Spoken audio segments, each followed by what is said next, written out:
সাধারণ শিক্ষার্থীদের জন্য কাজ করার জন্য আমার মনে হয়েছে যোগসু একটি আদর্শ প্ল্যাটফর্ম। যে আদর্শ প্ল্যাটফর্মের মাধ্যমে আমি সাধারণ শিক্ষার্থীদের জন্য কাজ করতে পারবো, সেজন্যই মূলত যোগসুতে আসা। সে সময় যখন অনেকটা হতাশাগ্রস্ত থেকেই, অনেকটা ক্ষোভের থেকেই উপরের দিকে এক ধরনের ছুড়ে দেওয়া, এটা একদম কোইন্সিডেন্টলি দেখা গেছে যে উপদেষ্টার মাথায় পড়ে গিয়েছে। সেটা সম্পূর্ণ ছিল অনিচ্ছাকৃত। বাসায় যাওয়ার প্রতিমধ্যেই দেখি আননোন নাম্বার থেকে ফোন আসছে, জীবননাশের মতো হুমকি, এবং মব করে আমাকে পুরান ঢাকায় আমার জীবননাশ করবে।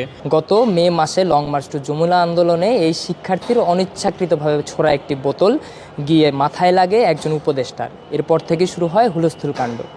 তখন থেকেই মোহাম্মদ হোসাইনের নাম হয়ে যায় বোতল হোসাইন। সেই হোসাইন এবার যকসু নির্বাচনে লড়বেন কার্যনির্বাহী সদস্য পদে। আসলে বোতলটা প্রথমে ছোড়া হয়েছিল পুরোটাই অনিচ্ছাকৃত।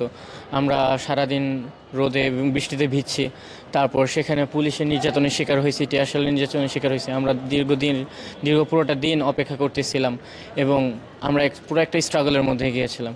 সে সময় যখন অনেকটা হতাশাগ্রস্ত থেকেই, অনেকটা ক্ষোভের থেকেই উপরের দিকে এক ধরনের ছুড়ে দেওয়া, এটা একদম কোইন্সিডেন্টলি দেখা গেছে যে উপদেষ্টার মাথায় পড়ে গিয়েছে। সেটা সম্পূর্ণ ছিল অনিচ্ছাকৃত। যখন আমি বোতল মারার পরে অনেকটাই ঘাবড়ে গিয়েছিলাম এবং আতঙ্কের মধ্যে ছিলাম, যেহেতু জিনিসটা সম্পূর্ণ অনিচ্ছাকৃত ছিল।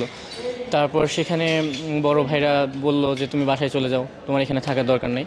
পরবর্তীতে বাসায় চলে গিয়েছিলাম। বাসায় যাওয়ার প্রতিমধ্যেই দেখি আননোন নাম্বার থেকে ফোন আসছে, জীবননাশের মতো হুমকি, এবং মব করে আমাকে পুরান ঢাকায় আমার জীবননাশ করবে, এবং রং নাম্বার থেকে গালিগালাজ, তারপর রিউমার ছড়ানো, তারপর বিভিন্ন ধরনের অনলাইনের মধ্যে ট্যাগিং এবং গালিগালাজের শিকার হচ্ছিলাম। এই ধরনের বিষয়গুলো নিয়ে মানসিকভাবে খুবই বিভ্রান্তি এবং আশঙ্কার মধ্যে ছিলাম। ডিবিরা সিভিল ড্রেসে এসে আমার বাসা থেকে আমাকে তুলে নিয়ে যায়, এবং সেক্ষেত্রে তারা মাহফুজ আমার বাসায় প্রথমেই উপদেষ্টার সাথে আমাকে ভিডিও কলে একটা কথা বলাই দেওয়া হয়েছে। তারপর আমাকে ডিবি কার্যালয়ে নিয়ে গেছে।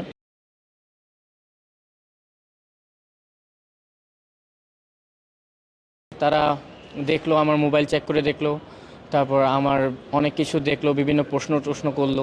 অতঃপর যখন তারা দেখলো যে আমার মধ্যে কোনো রাজনৈতিক সংশ্লিষ্টতা নেই, তখন আমাকে এডিসি যুগ্ম কমিশনারের রুমে নিয়ে গেছে এবং তারা সিদ্ধান্ত নিয়েছে যে আজকে রাতে তাদের ওখানে রাখবে। তখন ওনাদের বেসমেন্টে আমাকে নিয়ে গেছে।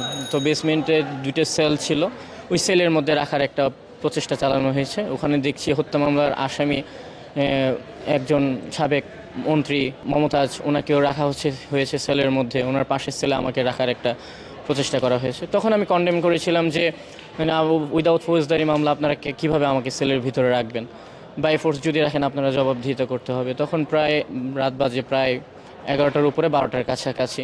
তখন আমাকে একটা রুমের মধ্যে রাখা হয়েছে, পরবর্তীতে আর সেলে রাখা হয়নি যখন আমি প্রতিবাদ করেছিলাম। তো এই জিনিসটা খুব কষ্ট পেয়েছি যে একজন পাবলিক বিশ্ববিদ্যালয়ের স্টুডেন্ট উইদাউট ওয়ারেন্ট ইস্যু, তা ততক্ষণ তার সাথে কোঅপারেট করেছিলাম, যতক্ষণ ভালো ব্যবহার করেছে, কিন্তু রাতের বেলা দেখা গেছে আমাকে সেলে রাখার জন্য এক ধরনের প্রচেষ্টা চালানো হয়েছে এবং তখন দুর্ব্যবহার করা হয়েছে। জগন্নাথ বিশ্ববিদ্যালয়ের শিক্ষার্থীর ভূমিকা অবশ্যই ছিল। আমি যখন রাতে আতঙ্ক ছিলাম, পুরো রাতটা ঘুমোতে পারিনি, তখন যেসব শিক্ষিকা আমাকে চিনেও না এবং শিক্ষার্থীরা চিনে না, তা আমাকে ফোন দিয়ে বলেছে আমরা তোর পাশে আছি, কোনো ভয় নেই। পরের দিন দুপুরে জুমা নামাজের সময় যখন তারা সিদ্ধান্ত আসলো যে আমাকে ছেড়ে দিবে, সেক্ষেত্রে তখন তারা ডিএমপির মিডিয়া উইংয়ে দিয়েছিল যে একজনকে জিজ্ঞাসাবাদ করা হচ্ছে। তখন জগন্নাথ বিশ্ববিদ্যালয়ের সাধারণ শিক্ষার্থীগণ এবং সকল রাজনৈতিক অরাজনৈতিক শিক্ষক শিক্ষিকাগণ আলটিমেটাম দিয়েছিল যে 1 ঘন্টার মধ্যে হোসেনকে না ছাড়া হলে আমরা ডিবি অফিস ঘেরাও করব। এবং তাদের এই আপোষহীন ভূমিকার জন্যই হয়তো আমি কোনো বিপদহীনভাবে, নিরাপদভাবে আমার বাসায় ফিরে আসতে পেরেছি। আমি যখন বোতল কাণ্ডের পরে রাতে একা ঘুমোতে পারিনি, তখন সাধারণ শিক্ষার্থীরা এবং শিক্ষকগণ আমার পাশে দাঁড়িয়েছেন। সেই দায়বদ্ধতা থেকে এবং সেই কৃতজ্ঞতার জায়গা থেকে আমি ওনাদের জন্য সবসময় কাজ করতে চেয়েছি। তো আমার মনে হয়েছে যোগসু হচ্ছে একটা সেই প্ল্যাটফর্ম যেখান থেকে আমি সাধারণ শিক্ষার্থীর জন্য কাজ করতে পারি। সেই কৃতজ্ঞতার জায়গা থেকেই সাধারণ শিক্ষার্থীদের জন্য কাজ করার জন্য আমার মনে হয়েছে যোগসু একটি আদর্শ প্ল্যাটফর্ম। যে আদর্শ প্ল্যাটফর্মের মাধ্যমে আমি সাধারণ শিক্ষার্থীদের জন্য কাজ করতে পারবো, সেজন্যই মূলত যোগসুতে আসা। আমি যদি কার্যনির্বাহী পদে স্বতন্ত্র থেকে প্রতিষ্ঠিত হতে পারি বা নির্বাচিত হতে পারি, সেক্ষেত্রে আমার প্রধান লক্ষ্য থাকবে, আমাদের বিশ্ববিদ্যালয়ে তো অনেকগুলোই সংকট আছে, আবাসন সংকট, বাহিরে নিরাপত্তাহীনতা এবং অপর্যাপ্ত অবকাঠামো এবং অপর্যাপ্ত বাস, মানে যাতায়াত ব্যবস্থা। কিন্তু আমার একটা সুস্পষ্ট লক্ষ্য থাকবে যে আমি একটা টেকসই ডেভেলপমেন্ট উইং গড়ে তুলব, যেটি খুবই শক্তিশালী হবে এবং ডিপার্টমেন্ট বেস টেকসই ডেভেলপমেন্ট স্কিলগুলো প্রোভাইড করার জন্য কার্যক্রম চালাবো।